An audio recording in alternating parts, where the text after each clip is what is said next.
Welcome to the Successful Life Podcast. I'm your host, Corey Berrier, and I'm here with my man, Tim Brown. What's up, brother? What's up? Thanks for having me on again, brother. Yeah, dude, I can't wait. It's a special day. But before we get into that, Tim, so we were just talking about coincidences and how I know a lot of folks in recovery, anyway, don't necessarily believe in coincidences or that we tie this interesting meaning to things that I don't know. It feels. Let me think about how to say this. It almost feels. I think for me, it feels like I can. This is going to sound ridiculous, but it's almost like I can buy into the spirituality side of it if there's a meaning behind everything. Yeah. And then I was saying that I think sometimes people swing too far in that direction potentially. Like I believe that like I am one of those people that likes to make things mean something, sometimes too much. Or you'll talk to somebody who's like literally won't move their chair if they don't pray about it first or something like that. And I'm not saying you're wrong. I'm just saying like, wow, that's a lot of like responsibility. And if, yeah, you're saying if something went wildly wrong and you'd held like for your wife got in a car accident and you'd held her up for a few minutes, that if it was supposed to happen, that might screw with your head. So when negative things happen or seemingly negative things, that would be scary to think everything was exactly how it's supposed to be constantly. Or I understand that. But I like synchronicities. I like serendipity. And I believe it's a good one. I haven't been asked to be on a podcast about recovery in years. And then you said, hey, let's get on a podcast about recovery. And I just happened that you couldn't do it a week and a half ago. And then you rescheduled to today with no awareness whatsoever that this was also my 15th sober anniversary.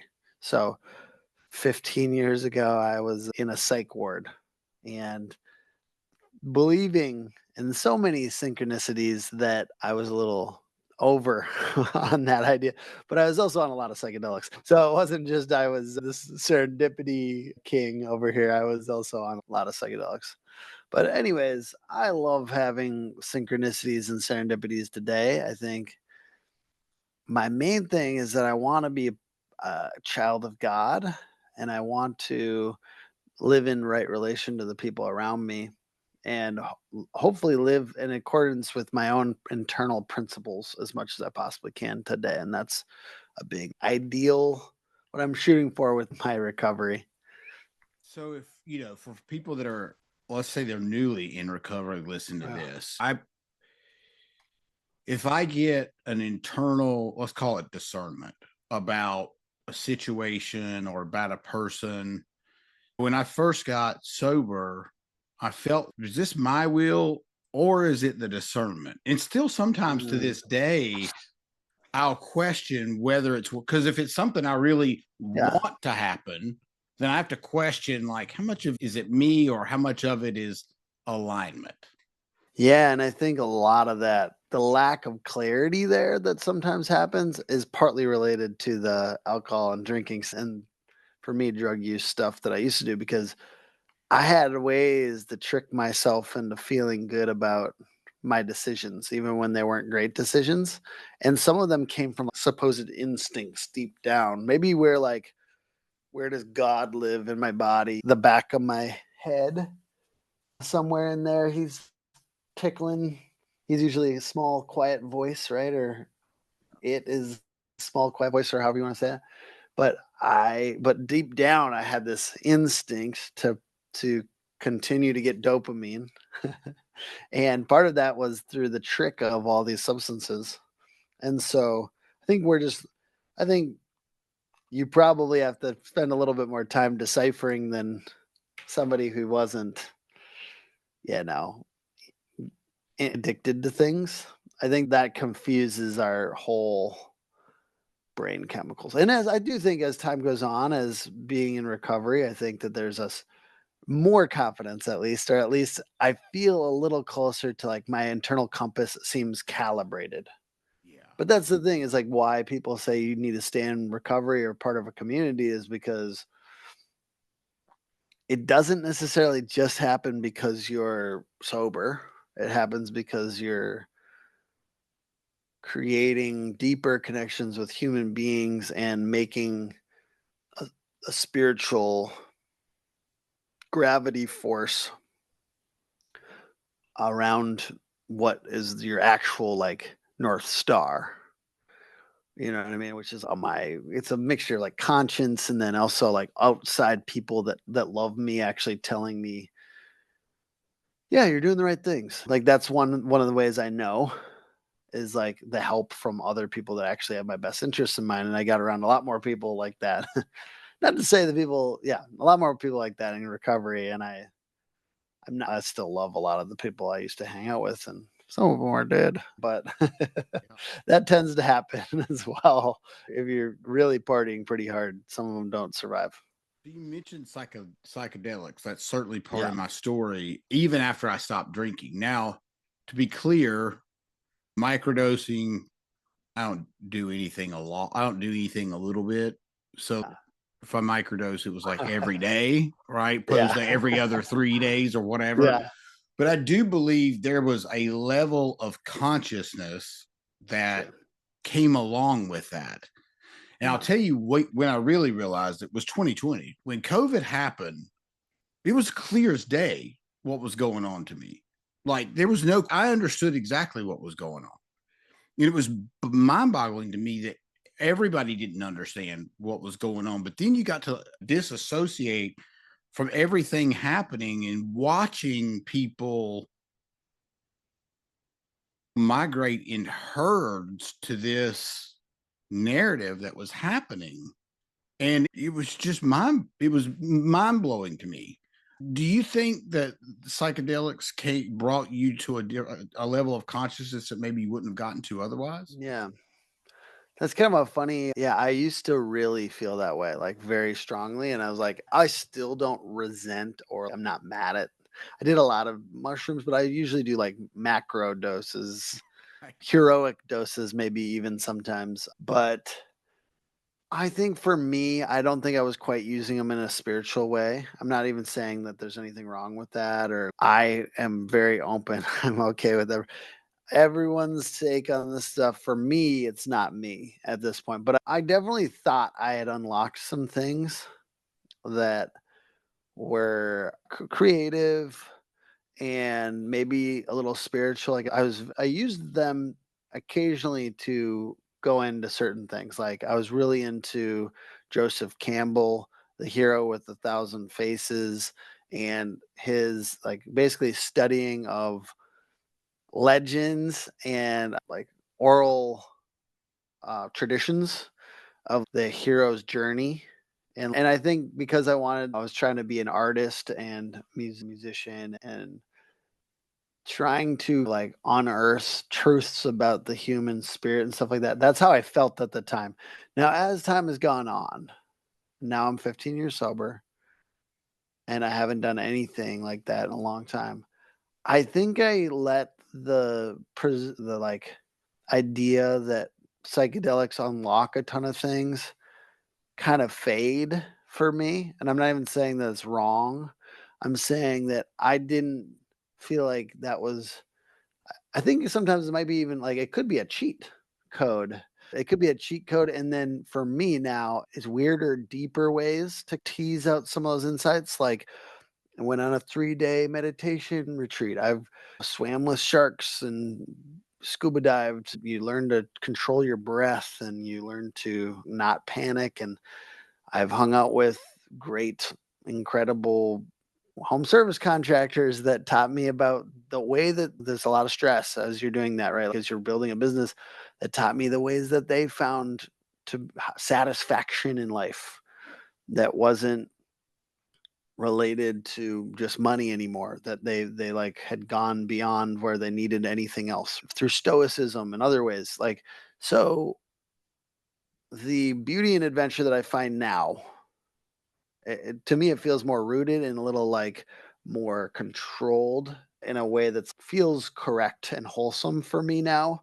But I'm not gonna say I don't look back on all the psychedelic stuff or, even any of the substances really in any way that negates anything I learned or thought I learned at the time, the creative impulses that I exercised and strengthened during those times. I don't look at it like I wanna separate my life completely away from all that. I think of it as a continuation of the search for adventure, and take a lot of adventures now, and part of that has been making a business and trying to do something really rewarding that way, but then also it's like learning how to take back my personal life and do things I actually like and care about as time goes on. I take Thursdays off.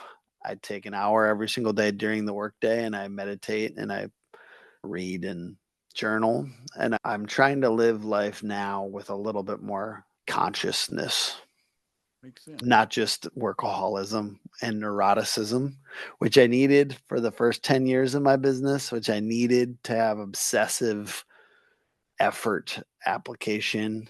But yeah, I think of it as a continuation. And now I want to see more adventure. I'm trying to find more adventure. And I think took a while to be doing as crazy of stuff that I was doing when I back then and doing even crazier stuff now. That's fun that I want to live when I tell my kids these stories that they'll be like, what?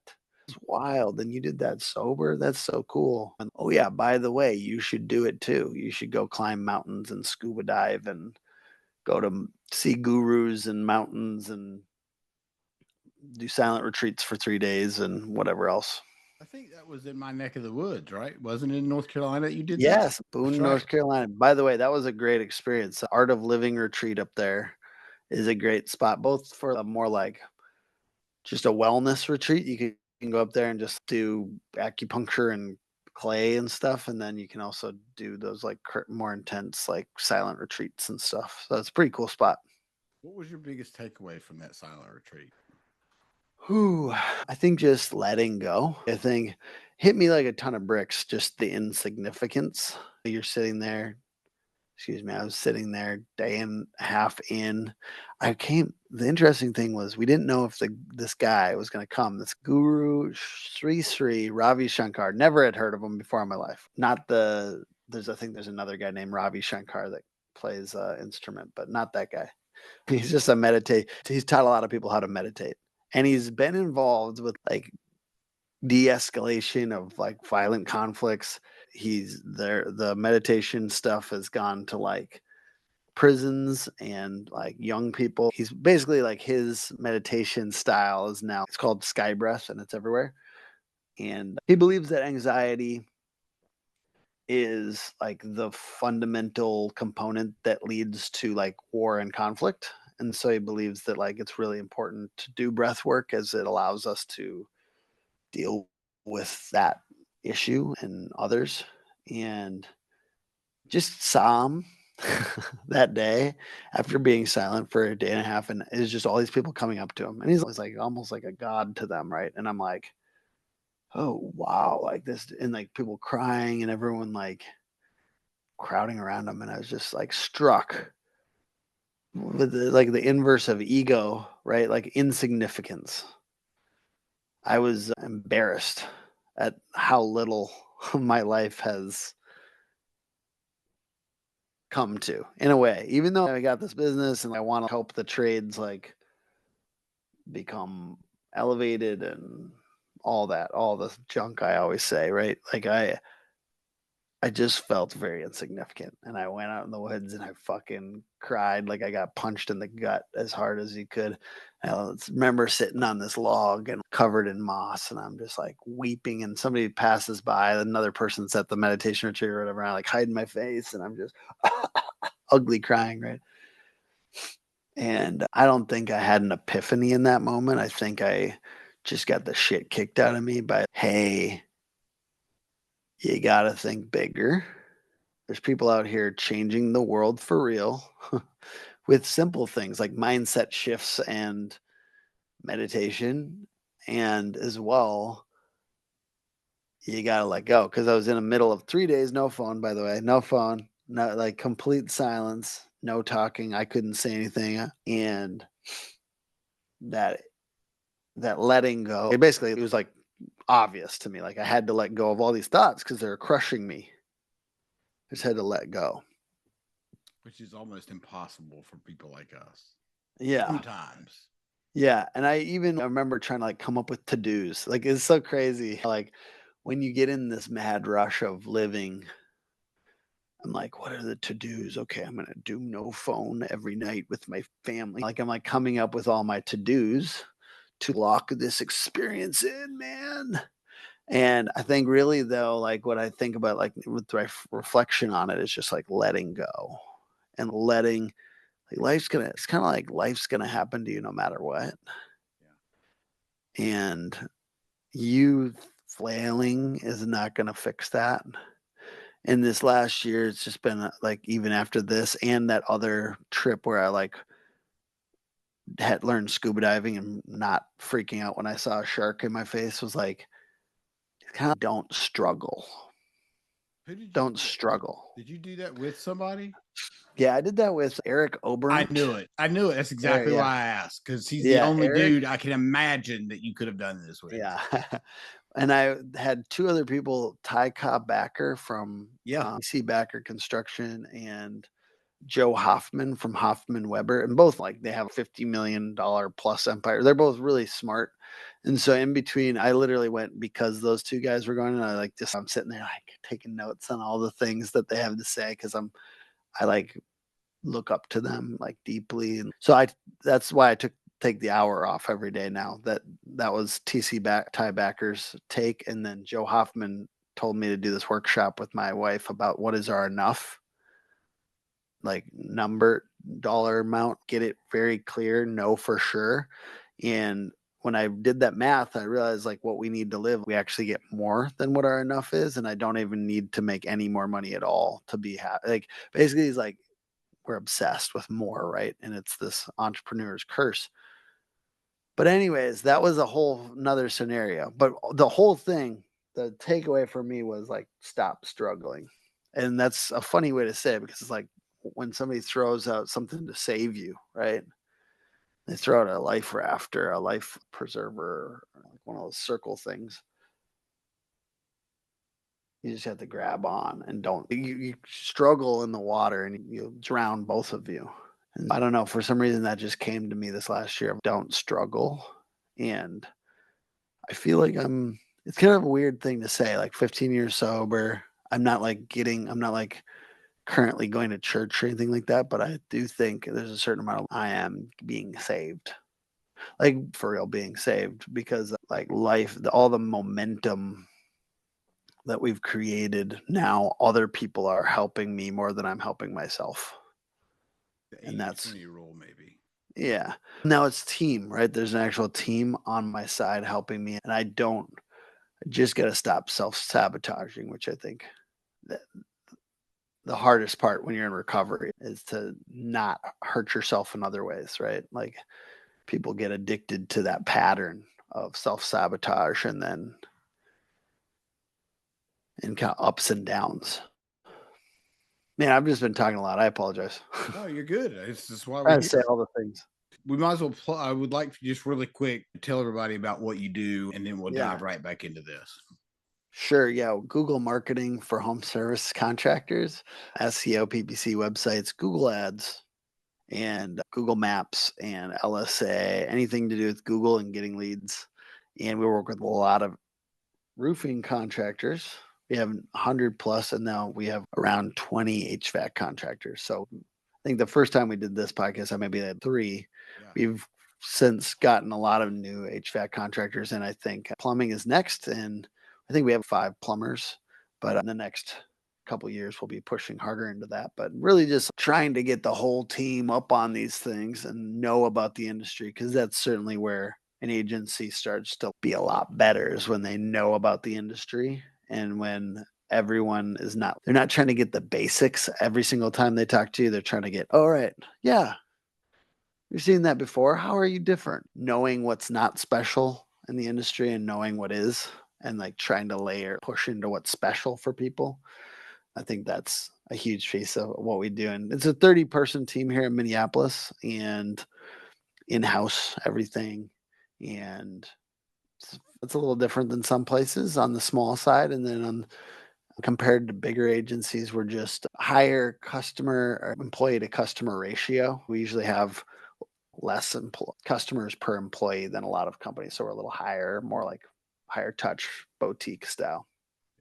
How do you overcome if you ask in any of these groups who's the best marketer, it's just a shit show. Yeah, interesting because one, you still need marketing, and most people aren't going to build it in-house. So sometimes it's just, yeah, I know you hate us, but you need us. You need us. I wish it was a little bit more feel good than that. I don't overcome it. I think most of the people that come to us, like by the time they come to us, because we don't like cold outreach people or anything like that. People come to us and they say, "Hey, I want what you have," and we built our attraction marketing right out. And that's what we help people. Job of, by the way. Thank you so much. And it's more fun than like knocking down other people's doors because you don't position yourself as the prize as much in that case. And I believe that's the ideal way to do it is get people to come to you and then position yourselves as the prize. And sure, yeah, I'll help you. So when people come in, I think a lot of them come to us already knowing, like they can already feel and sense the difference. Then the lower end, everyone's in their DMs or the agencies that have no specialty or have no niche, but there's still always something there.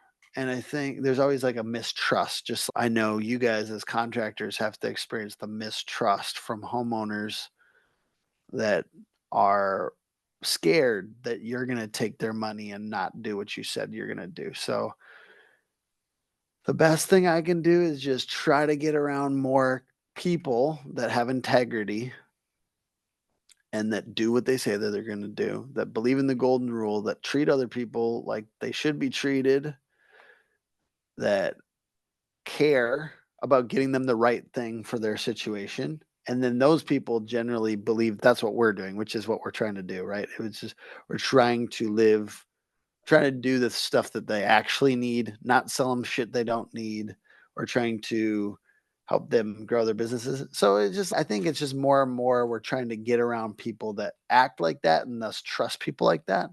You know what I mean? I'm not very hard to, if you try to sell me something, I'm not that hard to, I trust people. Like I trust people a lot that are trying to sell me stuff because I think that makes a better salesperson. I think I'm not always second guessing everyone. Yes, does that every once in a while screw me over? Does that every once in a while leave me with some piece of exercise equipment that doesn't do what it says it's going to do or whatever? Sure. Yeah. Or a cologne that smells like dog shit on a boot. Yeah. Every once in a while, I click an Instagram ad and get some stuff that wasn't great. But I think overall, I try to live and I try to sell things in a way that's accurate and try to work with companies that do that too. I know you guys I know the HVAC world is, there's a little bit more of, hey, we're selling them options and let's not worry so much about whether, like, I know that there's all kinds of different people, but I think I don't know. Talk to me. Let's go into that for a second. Because you've seen the HVAC world and the roofing world. Do you ever think like I know the roofing world has its own problems with like manual damage and some other weird things that sometimes happen. But do you think that the HVAC world is a little sneakier sometimes? Yeah, so I think I can clarify that. You got roofers that'll tear your house up I'll say some roofers that will rip shingles off or whatever, and that's unethical. And then you've got some HVAC guys that will say sell them everything. And maybe what their intention is, sell them, give them options to do nothing, fix the problem, or sell them a new system. But then I think sometimes that's misinterpreted, and sometimes intentionally from the owner. Intentionally, he wants you to sell everything regardless. And then sometimes I think you've got people that will because they're getting paid to do this. Now, I'm not shitting on performance pay. All right. Let's be clear. I think that's vitally important to the success of a business. When I say performance pay, meaning you get a spiff or a percentage on what you sell. But I also think that percentage should be equal. I may get killed for saying this, but I don't think it should be 12 or 15% on a repair and 2% on a new system, because then you're leveraging more repairs than you are, unless that's the business model, right? Yeah. So it's not okay to repair a $6,000 repair when in a month or 2 months or 6 months, there's going to be another $2,000 repair, and you're going to capitalize on that also. Yeah. And so that's where the sneakiness could come in with either the technician, selling technician, comfort advisor, and or could be the owner passing that down. I've seen all of those things. Have you been out on like job sites, or what is your level of depth on the roofing industry and its vibes?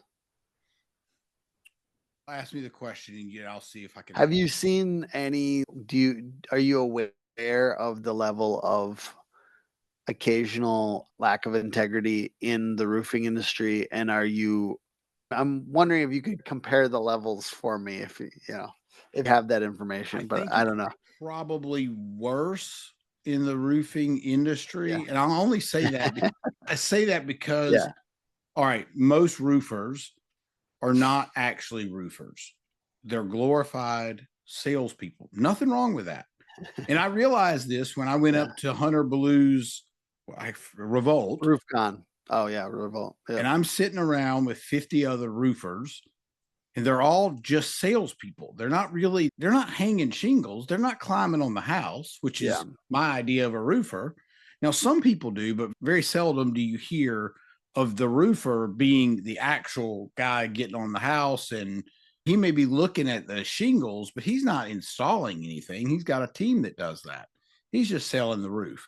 Whereas HVAC, if you've got selling technicians, they can fix it or they can sell it, which is usually a unicorn, not super common, not that they can do both well. So I think that the roofing industry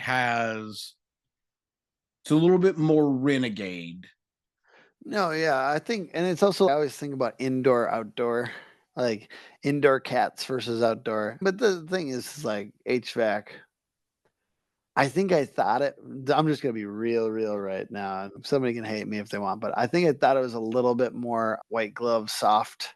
But then when I'm out in the field, I can feel like it is often crunchy, sometimes soft, but a lot of times like it's the same kind of people.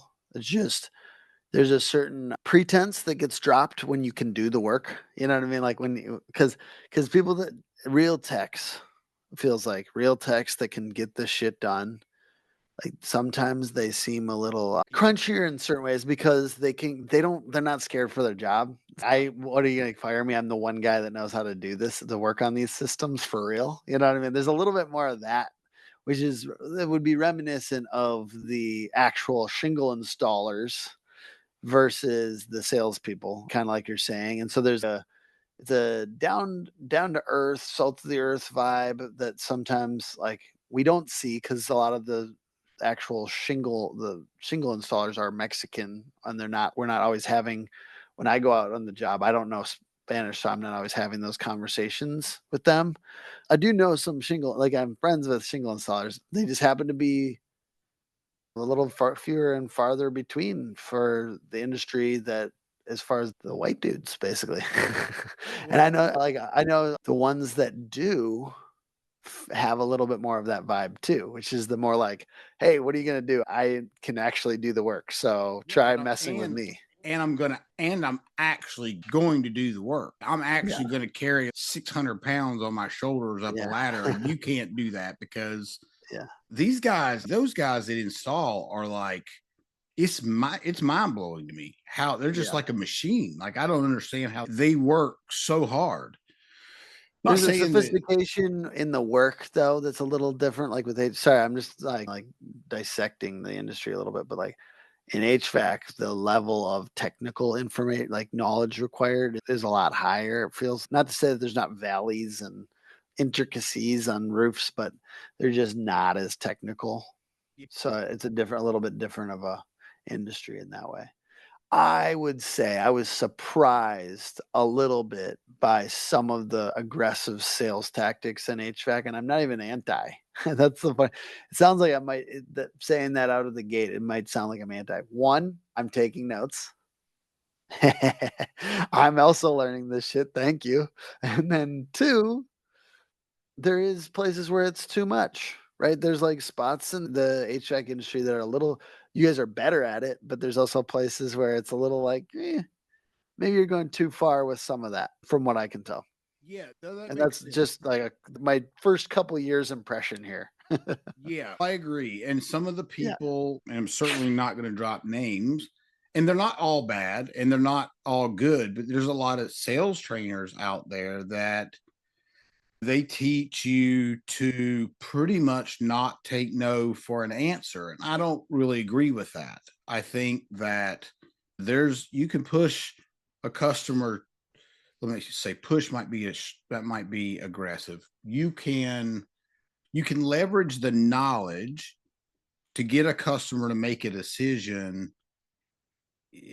but you should do that in a very tactful way. And really, if you've built rapport up until that point, you really shouldn't have to push that individual into making a decision, because ultimately the box is the box. Like they're all the same, right? They're all the same. The installation is important, but they're buying the person in the home. They're buying that individual. And most of the time the price doesn't matter as much if they really like you as an individual. Yep.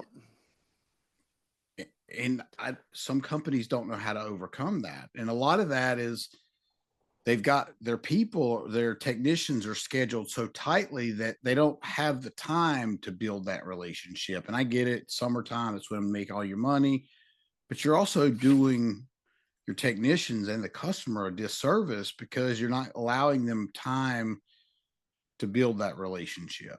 Whereas roofers do have more of that time, unless they're in a storm, and that's a bit different scenario. Yeah. Once again, though, they're not always doing the work, so they have all that extra time. When you say Right. roofer, yeah, That's they have right. all that extra time because they get to hang out with them. Things I felt like I learned from this last few years hanging with these badass HVAC sales coaches that are pretty crazy, really good, is the options thing, making sure people have options, maybe even the presentation of those options. And what is your take from highest to lowest?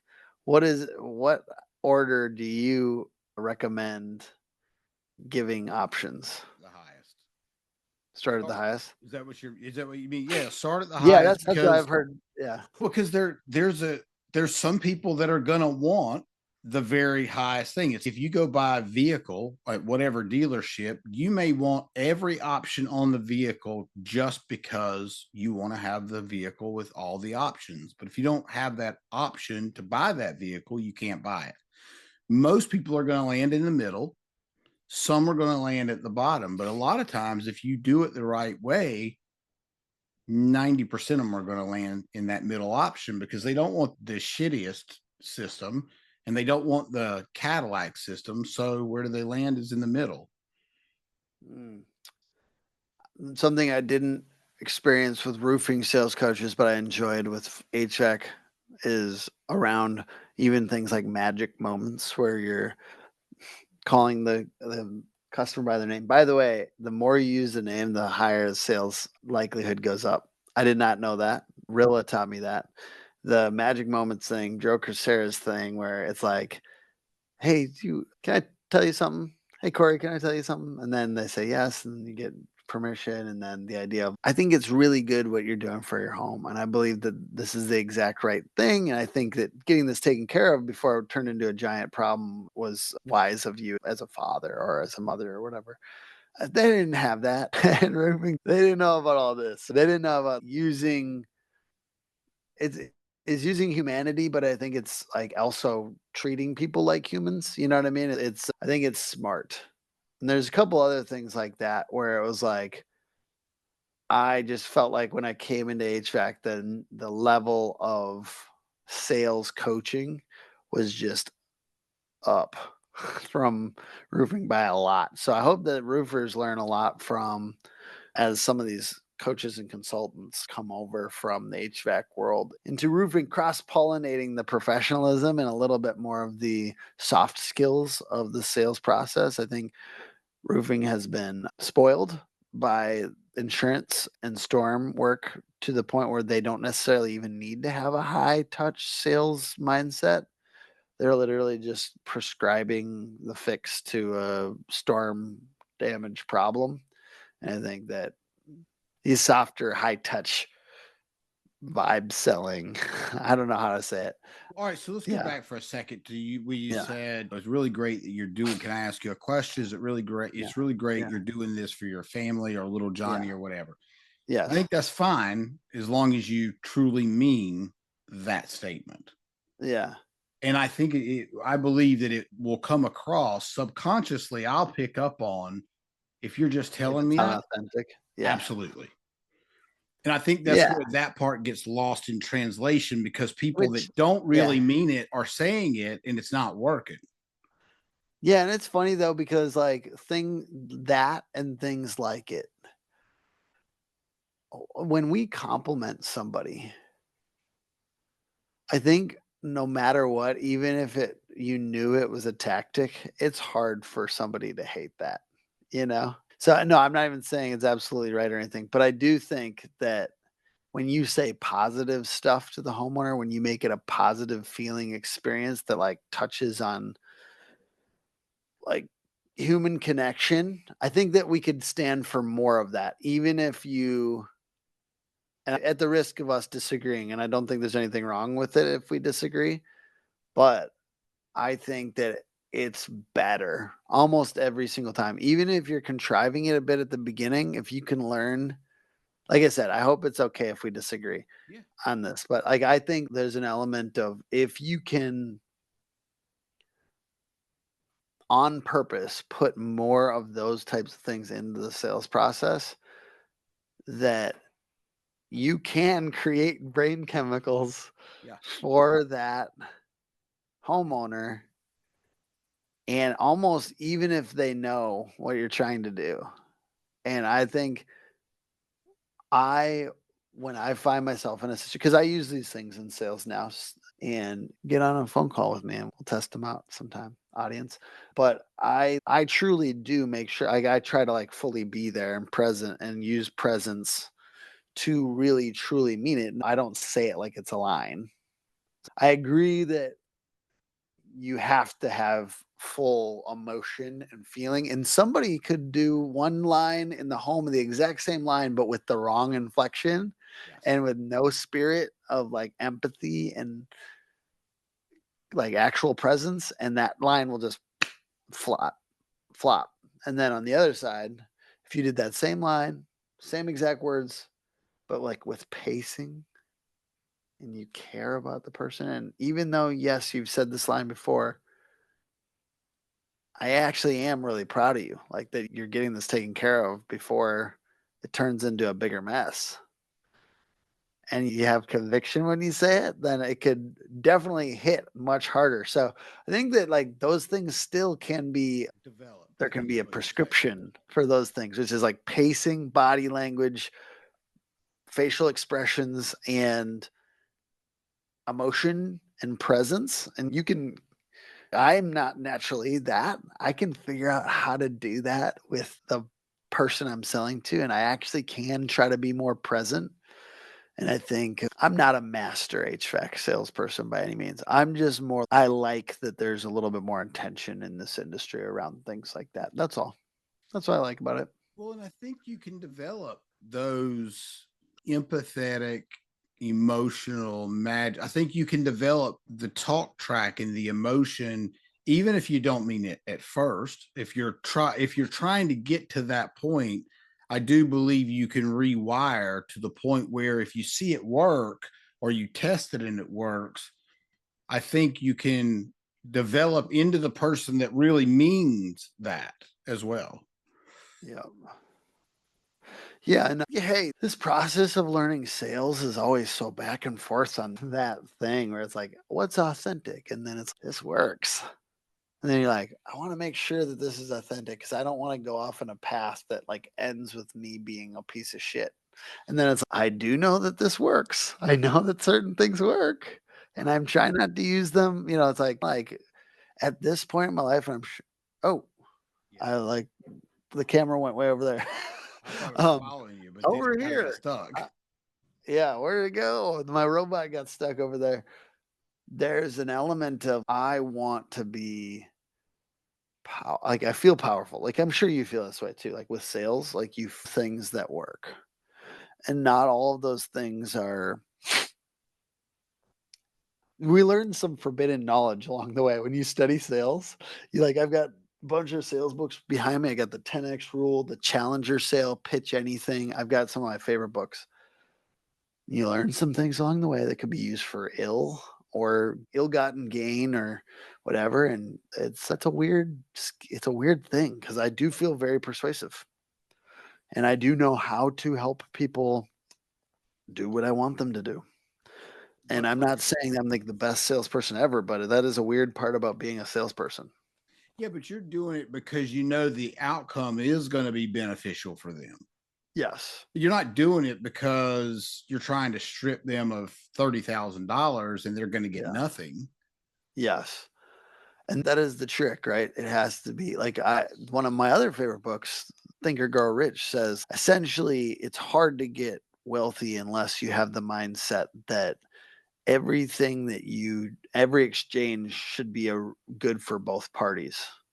Like you have to like make that promise to yourself that you're only going to do things because otherwise you'll self-sabotage yourself. Like most people with a conscience will end up not being as good as they could have been because they feel like they maybe don't deserve it, or there's with some exceptions, right? There's actual people that are like psychopathic out there that can just do things for their own gain with no other consideration. But most of us need that deeper part of us on board with success. Most of us need it to be real and for us to make sure we're actually helping people. Otherwise, you get demotivated. Yeah, I agree with you. So I think so that self-sabotage portion where I'm going to do this thing for you and yeah, I'm not going to ask for what I really want because maybe I don't deserve it. Where do you think that comes from? Whew.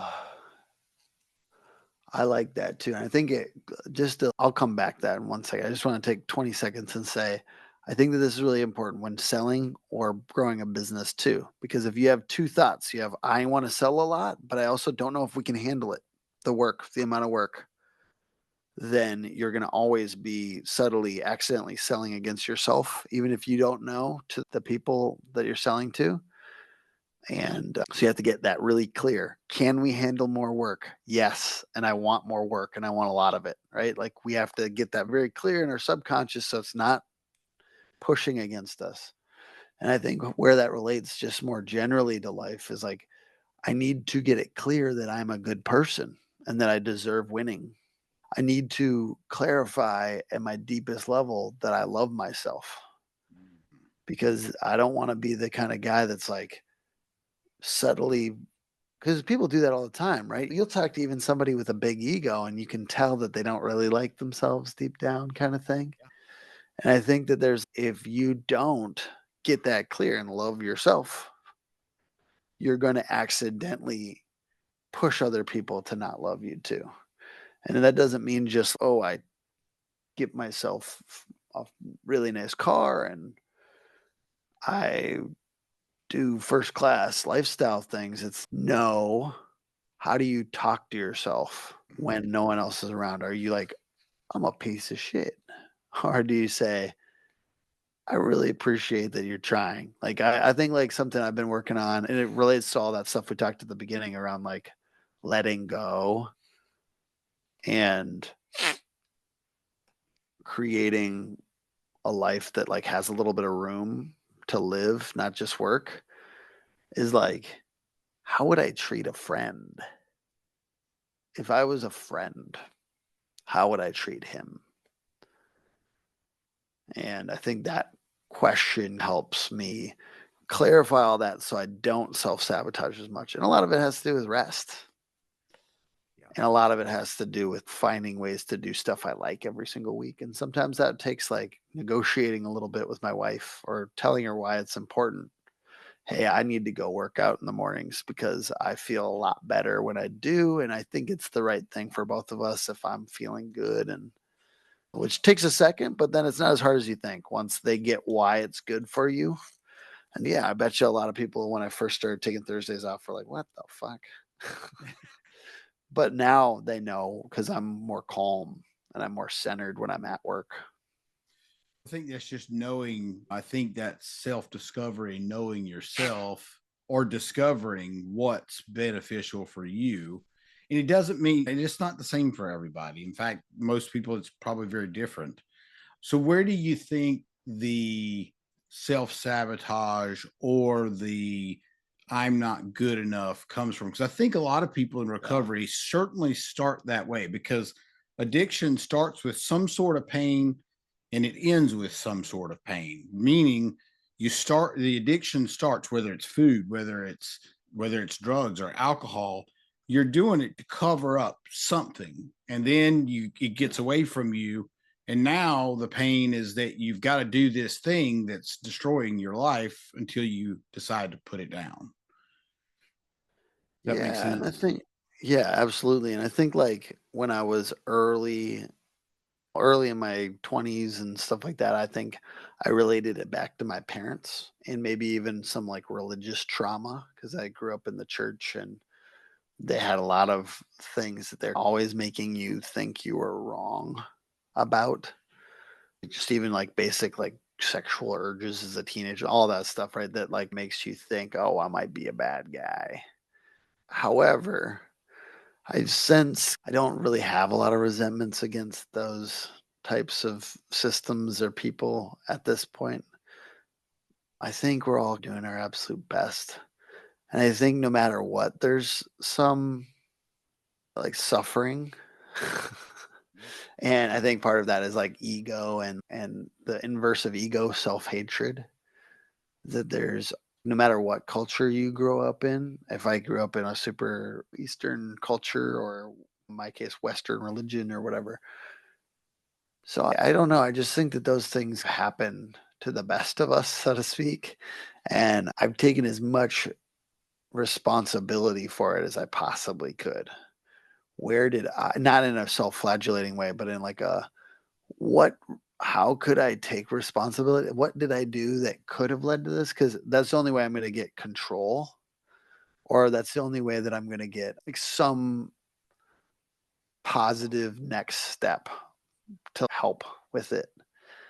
And, so reflecting back on what caused that root thing before alcohol, because it was absolutely I was a depressed teenager and all that, and alcohol and weed helped, to be honest with you.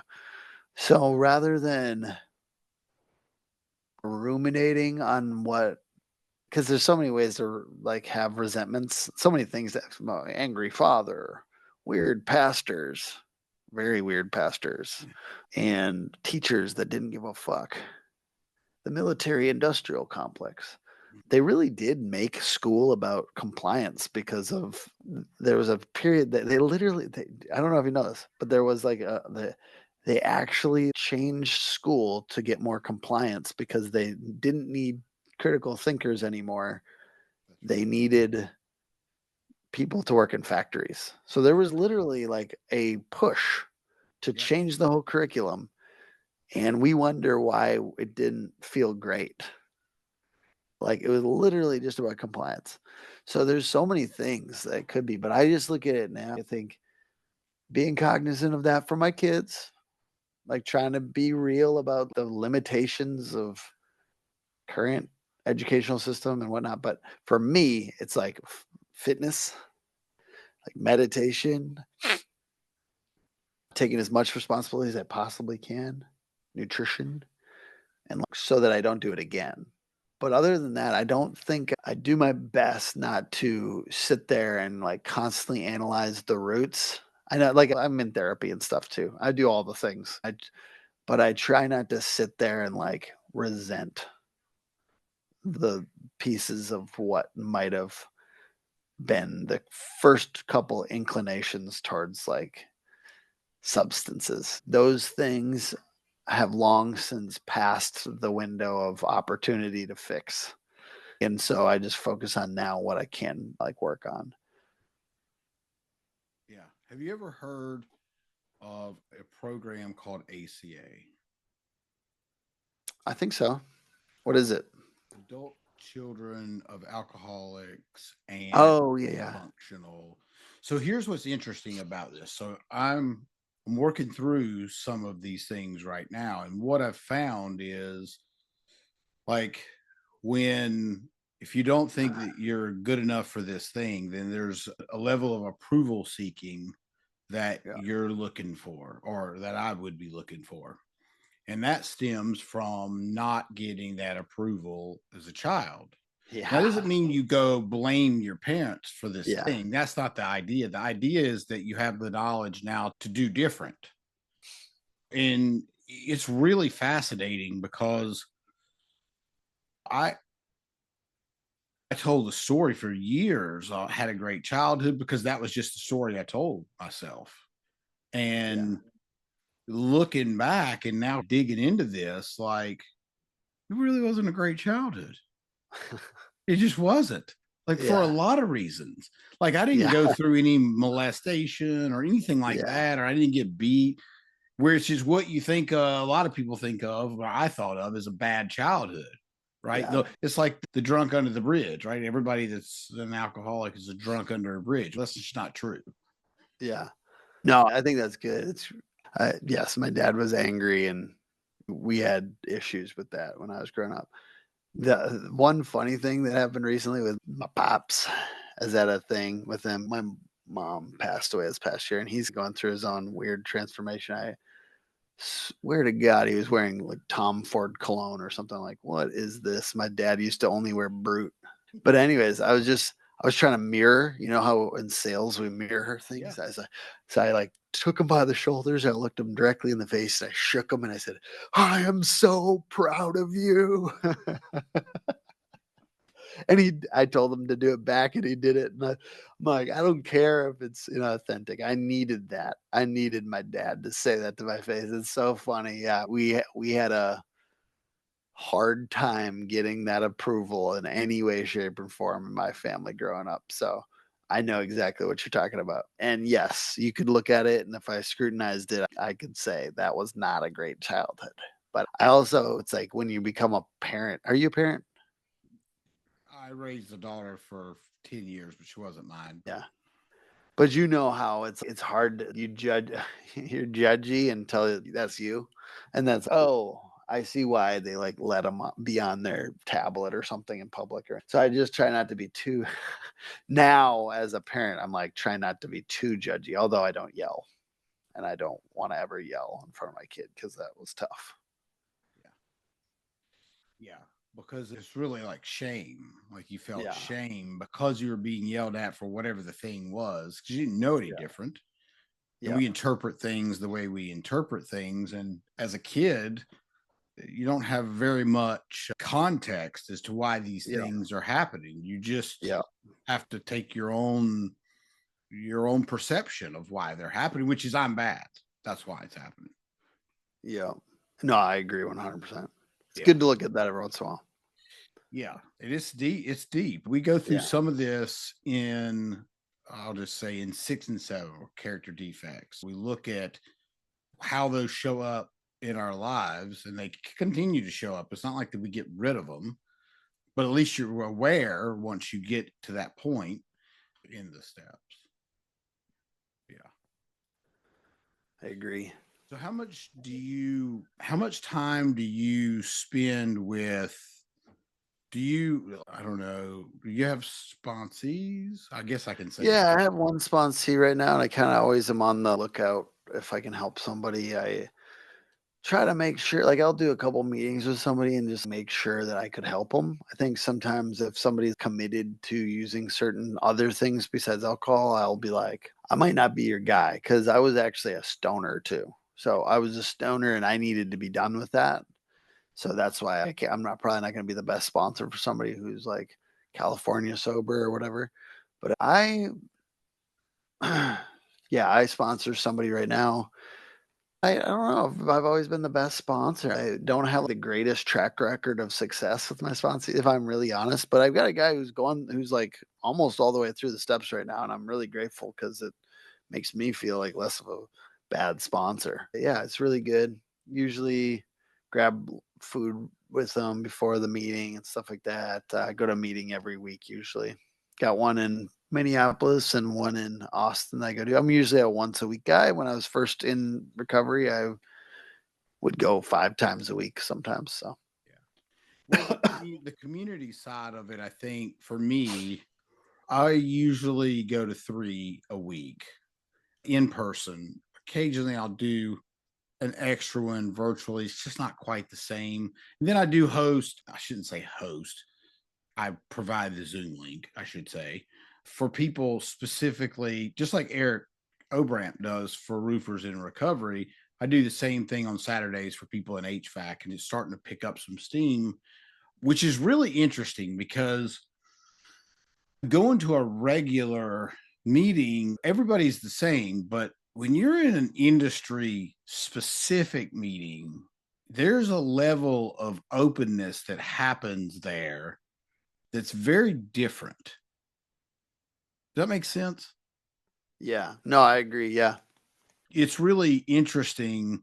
Yeah, it's really interesting. Because you have people with your context on your business. And, hey, we're going through this. Oh, hey, it's tough when if I'm on call. I'm guessing I haven't been to the HVAC one, but having that, like knowing they are going through some of the same situations and work stressors and still staying sober, I'm guessing is very encouraging. Yeah. Yeah, it is. And it is interesting you bring up the California sober thing. So I started my time over a couple of years ago because of that. I haven't Yeah. drank so mine's August the 12th, 2009. I haven't drank Yeah. since August 12th, 2009, but for about 6 or 7 years in that latter part, I did smoke weed. And I had to start over. I had to start my time over, which was humiliating, obviously, and very humbling. But if I hadn't have done that, I wouldn't be able to, one, I wouldn't have made the progress that I've made because I would have still been stuck in the denial that I didn't need to start over. And I'm not saying everybody needs to start over, but it's really afforded me an opportunity to talk to people that are California sober Yeah. and share my experience with putting that Yeah. down and becoming more sober. I think one of the reasons I don't do it, like I'm scared to sponsor somebody that's like really into that or doesn't want to let that go, is I'm scared for myself. I don't want their mindset around that to confuse me. Yeah. And I do think there's a certain amount of you gotta take care of yourself first, right? We can't save everyone. And sometimes it's just not the right person to do it for you. I am trying to stay sober. I'm trying to stay all the way sober. And God, I don't know. I'm not. It's crazy part. I was at a meeting last night, and this guy was. Didn't realize I was telling my story about being 15 years tomorrow, yesterday, and then the guy gets to him, and he goes, "I'm back after being sober for 16 years and going out on my own." And I was like, "Oh shit." We don't have guarantees, right? So it's scary. I just want to try to be safe. I want to guard my mind against me thinking I can, because I really could and I can convince myself that you know, weed's legal now in Minnesota, hey, or whatever. Yeah. Yeah, for sure. I'm But not saying I'm like that's the right answer. I'm saying that's for me, that's my answer. That's yeah, right now, that's where I'm at. yeah, I agree with you. Spiritually, Yeah. it disconnected me personally. Yeah. And so that's where my sobriety took a turn, is because I then relied on weed just like I would anything else, Yeah. opposed to God. Yeah. So, It's already hard to remember God. Imagine being stoned and right, I forgot to pray this morning. Imagine if I wake and baked, I wouldn't be praying for 5 days. No, I right. don't know. It's true. Yeah, Yeah, yeah, and it slowly just stripped everything away, yeah, and it's so subtle. It's not like you went and got drunk and wrecked your car, because then that's yeah, really clear that you've made a mistake. But with yeah, weed, it's just a slow. You just don't even realize it's happening. yeah. Yeah, at least that was what happened with me. So I know that we're getting close on time, but what would you say if somebody's listening that maybe they are struggling with drugs or alcohol? What would you say has been your biggest benefit of being in recovery? Because there's a difference in being sober and being in recovery. You can just not drink and be fucking miserable, or you can be in recovery and be happy. Yeah, I think obviously it happens different for every single person, but for me, having more alignment between what I say I want to do and what I do, having more clarity around this is real. What I'm doing right now is real. Everything is real, even if it's hard sometimes. And the ability to take all the things that were really difficult in my drinking and drugging, and even past that, right? Like all the other things I've gone through, and learn how to learn from every single one of them, it gets very strong. Like a lot of things are very strong for me in my life because of the ability to take adversity and turn it into something more hopeful. And also for me to feel better from going through those things and then taking the lessons, actually taking the lessons and to use those lessons. So it's just trained into me an idea about like life that I can get better through adversity. And it's trained into me out of desperation that I have to be useful to other people. And I have to continue to like all the time be looking for ways to be useful to other people. And it's a very positive thing. It's a very clean thing. It's a very wholesome thing that I'm always trying to do. And those things make life a lot more meaningful. And I believe that a meaningful life is really more enjoyable to live.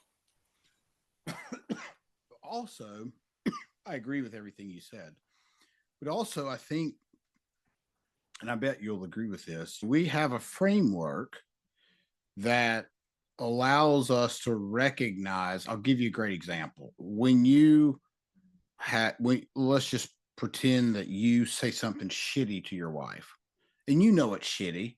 After you say it, the first thing likely you do is you make amends to her and you correct it. If I had to guess. Yeah, I'm much more quick to actually own up to my issues out of necessity because I don't want to live with the like pain of the anxiety of not doing something versus back in the day you could kind of like etch a sketch that with a little whiskey or weed. So now I've got a lot more like skin in the game. I'm risking my day to not apologize. Yeah, that's right. And I think that's been one of the things that's been really helpful for me is to be able to recognize that when I am wrong to make that amends. And then also I think one of the other benefits too is genuinely giving without anything in return, because it's not like we get paid as a sponsor. You don't get paid to do that. It's Yeah. freely, you're giving your time for free, and there's no other way, in my opinion. It's hard to figure without having that framework and understanding the natural benefits that come from giving that time freely. I don't know how else you would figure out that process. Does that make sense? Yeah, no, exactly. I think it's like recovery in 12 steps. They encourage you to do this, right? Like you're supposed to help people and you're supposed to like actually give completely. And I even buy my guy dinner a lot. Sometimes we switch off. I probably buy it more often than I don't. And it's just a reminder constantly. We're on borrowed time. You owe it forward. Like, it's not even pay it forward. It's like you owe it forward or you might lose it. Use it or lose it is really the best way to think about like recovery. And it's a consistent reminder. And you also do end up getting it's a positive reward loop cycle because you immediately get a reminder of, oh, that's what I'm in. I remember that about early sobriety. And I appreciate that. And like they have so much more of a recent context on what it's like to actually be active drinking and using. So it's like that recent context helps you like remember, Yeah. and it keeps you in a spot where you're more likely to stay sober for that day, and that's a big deal. And this experience, like these meetings and these times with people that are desperate and need, they're an experience that like just gets baked into you over time, and more why it's good for people. I know more and more why it's good for people like me to stay sober. Like, I'm not saying that I will never go out. I just am saying, like, today I'm very aware and I'm appreciative that this guy last night, that was his first time, second meeting, and after being sober for 16 years and then going out for a year. I'm so grateful he came. Like, it was bold for him, it was humbling for him to come back after not having, he didn't go for a long time. But that was really helpful for me because I was my 15 and he was 16. Just like and there's a lot of serendipity like that at meetings where it's, oh, or it's just a pattern. Let's play down this serendipity, and this might be a pattern with us alcoholics. We tend to forget. Yeah. Built in forgetter. Yeah. Yeah. That's right. Yeah.